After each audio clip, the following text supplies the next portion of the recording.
As a tarot reader, I describe myself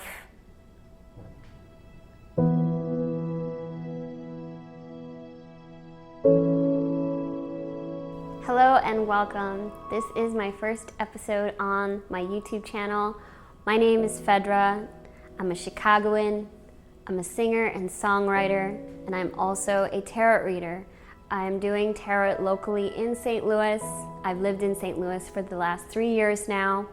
And so for my first episode, I wanted to pretty much open the forum to what would you ask a tarot reader if you could.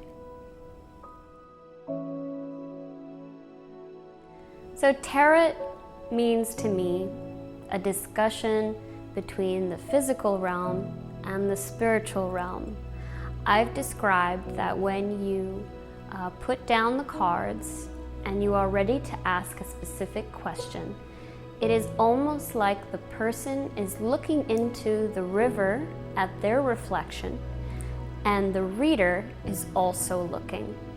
And based on the person's perspective in that moment and my perspective of what I read within the cards through source energy, I am able to translate to the best of my ability the answer that the person has come to hear through an open mind.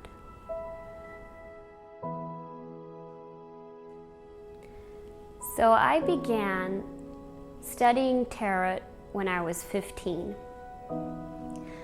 Just on a humorous level, I got into a show called Buffy the Vampire Slayer. I used to watch that every Wednesday evening with my mother. And one day there was a segment where there was witches. And we discussed what paganism is. I had no idea that my mom at that time was studying various religious structures and was also very much aware of tarot. It is then that I had asked her if I can study with her. And we began not only going card by card within its meaning, its element, its symbol, but then on the weekends, we would actually read each other. And I had done that for several years up until I began to read for others.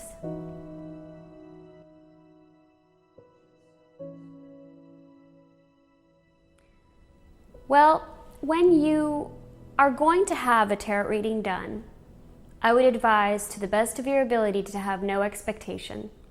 When you have an expectation, you are open to failure, disappointment, error, and misunderstanding when it comes to the question that you are now ready to ask through your open mind. What I would say is to be open, to really look at the big picture on the basis of your question. Really come from your heart and really state that you are ready to change. You are ready to move.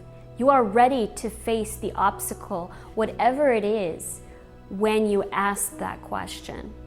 And to move forward from then and realize that all of your past behavior, all of your past is coming up to this point, and now you are ready to either move forward and change and do better, or you will just do what you've always done and you'll be in the same place with the same question again.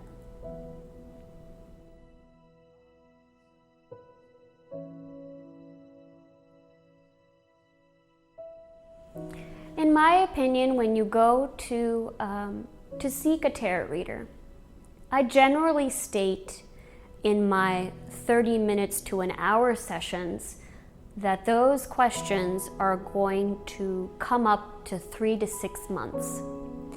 Now, if you have other questions in other categories of your life that you really need answered, you can come more often than that. However, like anything in this world, you should have the least amount of attachment to it. Meaning, if you are going to look into tarot every day and ask openly to the energy of that day, I think that is beneficial. But when you rely on every decision that you make just from looking at the tarot, I think that is excessive, and that you need to step back and really realize that it is through your free will that you make every decision on this earth.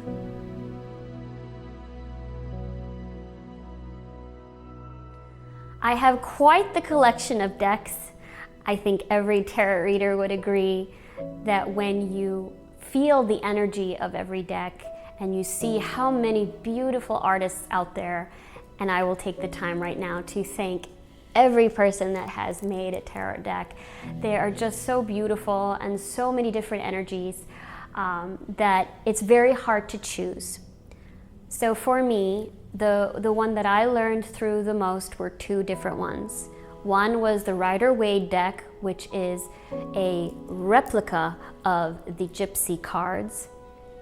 And the other was the Goddess deck, where they are kind of interpreted, and every illustration of every goddess of every culture on this earth. I find it beautiful, and I really connect on the divine feminine aspect of myself to read.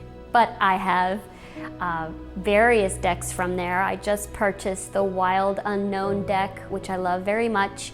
And of course, as a Game of Thrones fan, I even have my own Game of Thrones deck.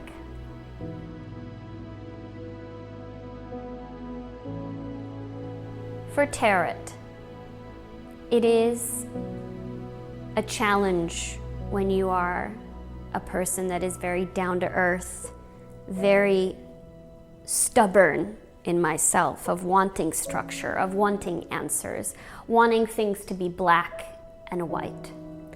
I will say one thing throughout my studies, I realized that there is so much gray in this world. And so being so headstrong of what is right and what is wrong is again your perspective. So that is one thing that I think tarot has really changed for me, is to open bigger and bigger my perspective of life or this reality. The other thing would be that I am very certain that this is part of an illusion that we all collectively created. Meaning that I know in my gut and in my heart that this is just one level of us, that there is something other than what we know and realize when we die. I would say also that I have seen so much through cards. I have met so many wonderful people, such brave and inspiring people that want to change and be better human beings. And I think that's one of the greatest gifts so far that I've received with doing tarot for myself and for others.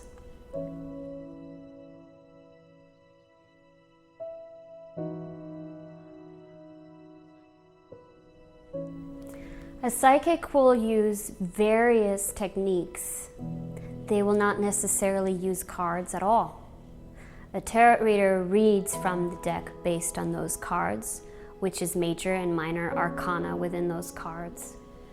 A psychic will use auras, feeling, visions, frequency, ancestors and descendants, angels, objects around you or things that you have brought. They will even hear things.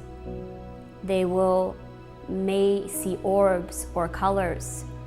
Those are all different ways and different techniques of their third eye and their senses beyond the earth plane. And tarot is mainly through the deck.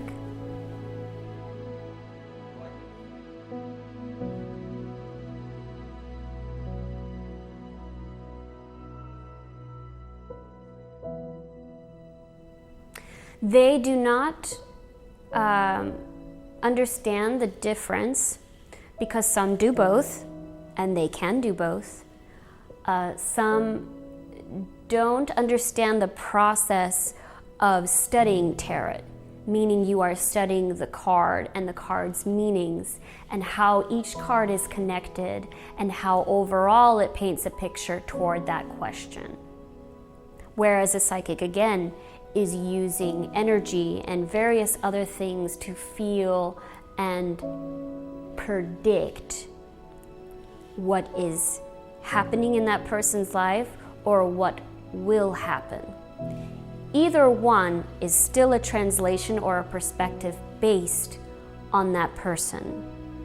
Again, nothing is set in stone. The person always has the ability to choose, but we are also creatures of habit. And if our habit has been not to choose so wisely, have had a sense of lack, or have been lost and confused, then their outcome may not be as positive.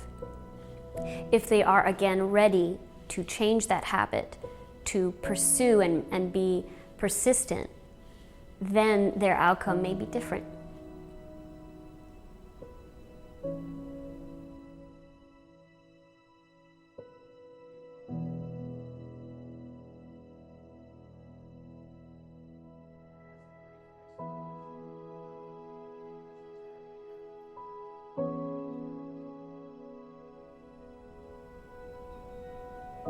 As a tarot reader, I describe myself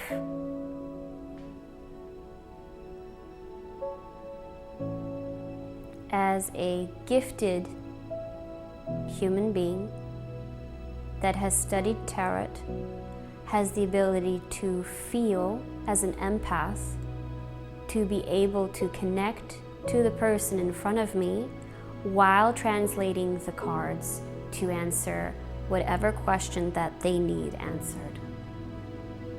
As long as that question is specific. A vague question gives a vague answer, and I always warn the person of this to get as specific as possible. So I state that with my empathic skills, as a person that completely is aware that I am an infinite being, meaning that my soul is running this ship. The body is the vessel. And through the connection between my soul and my body, I am able to read and help and assist my fellow human.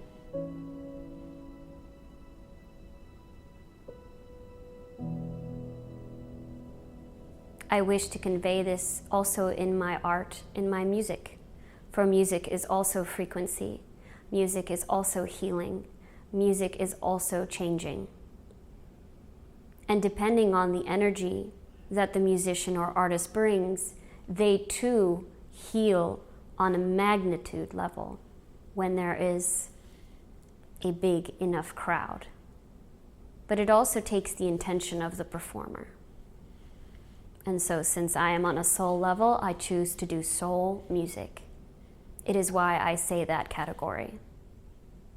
And I wish to embody that in giving love, perspective, freedom to those around me, and to bring my happiness to them and share that with them, whether it is in a reading or whether it is as an artist.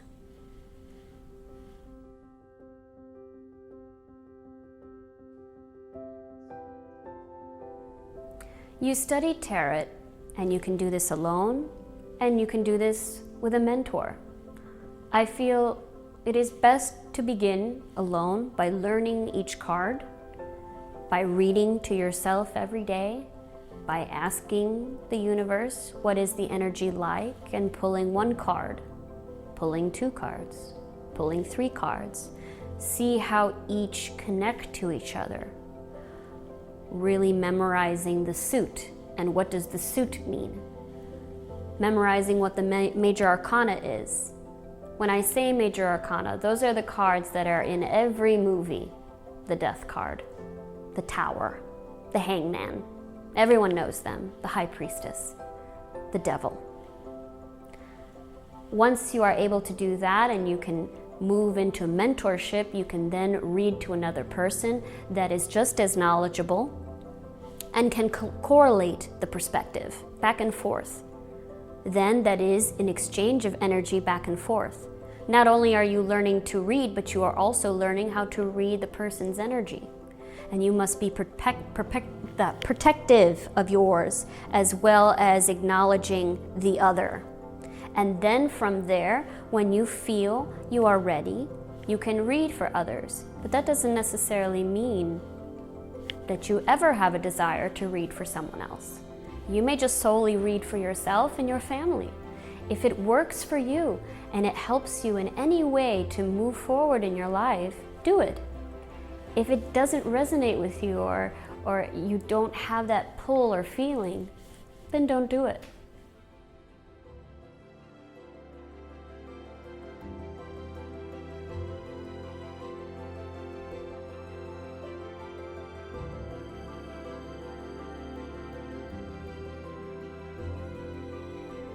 If you are younger, younger than, I guess, 15 when I started, I would say to take your time with it. There is so much to study about tarot. You could study the history of it first. You can study the origin of it. You can then look at different decks and really feel which deck is best for you. It is said that the deck that speaks the most to you is usually the one that is given to you as a gift. So it is something that comes to you rather than you chasing it. There are thousands of books on YouTube and thousands of books at the library that you can look at to look into every card meaning.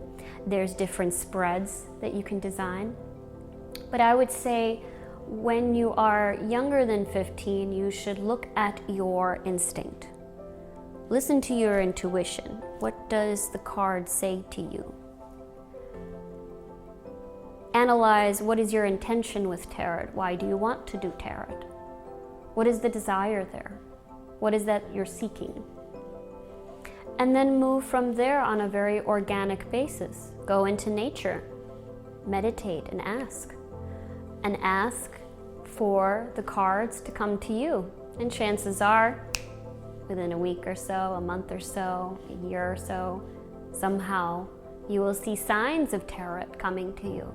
And that is a sure way to say that this resonates with you. So you feel that natural pull to it. And then you can move forward.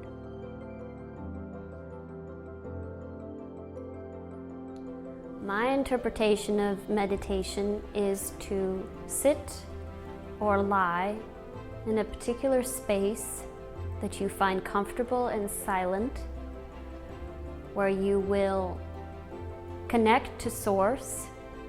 The way that I do is that I can basically envision a pure white light coming down to my crown chakra through my body, where I'm connected to source. And then I am silent.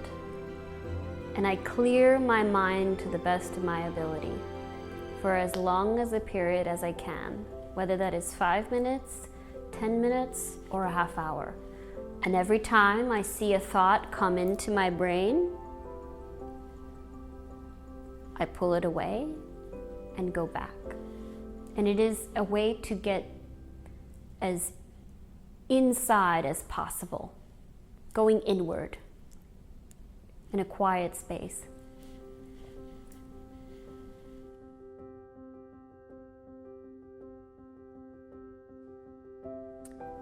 A very good question is how often to meditate. When I was younger, I thought that you had to be hardcore. You had to meditate in such a routine. You had to meditate an hour, half an hour, twice a day, every day for 10 years to be a real meditator. And then I went to several classes to a man who meditated for 20 years, also a Taurus, and Mr. Stone. I thank you for your teachings. And Mr. Stone is a Buddhist. He meditates, and he's also a hypnosis therapist.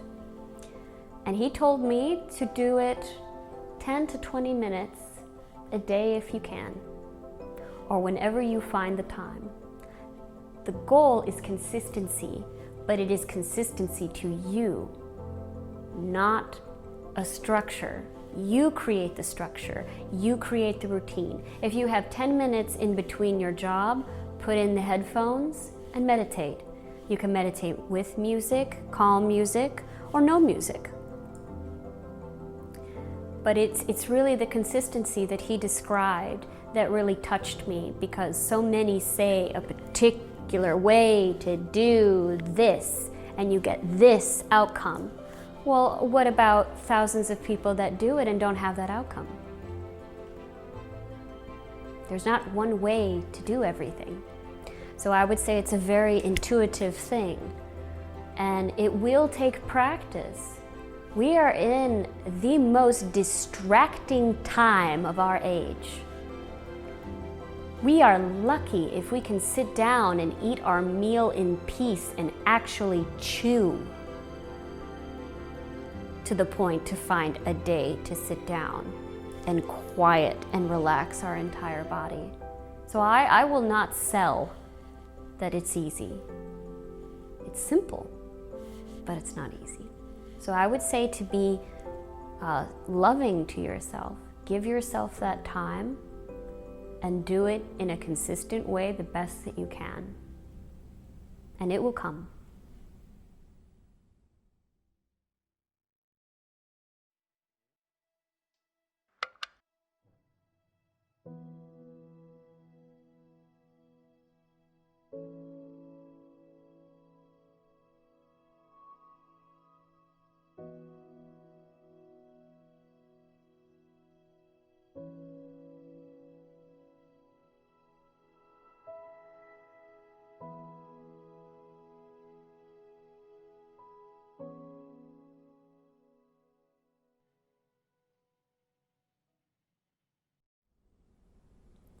These are the questions that I wanted to relay and answer for those seeking tarot reading with me or with others around the world.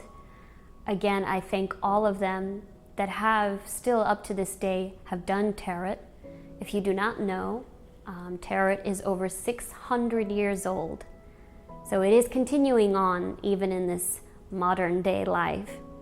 And I'm very pleased that it is still alive and it hasn't been forgotten. Many ancient rituals should stay alive so that it reaches us even now with modern technology. Modern technology can only get you so far with what you do and with what you choose. And as I've said before, you must be ready to ask. You must be certain of what you ask. And remember that you chose to ask. So in the future, thank you for those that will subscribe to my YouTube channel. This is only the beginning. I can't wait to show you more of my music so that you may listen, and to more videos that are to come. I personally want to thank Julian Bandalos for filming this segment, and for Emily for interviewing me. Again, please subscribe, and we will see you next time.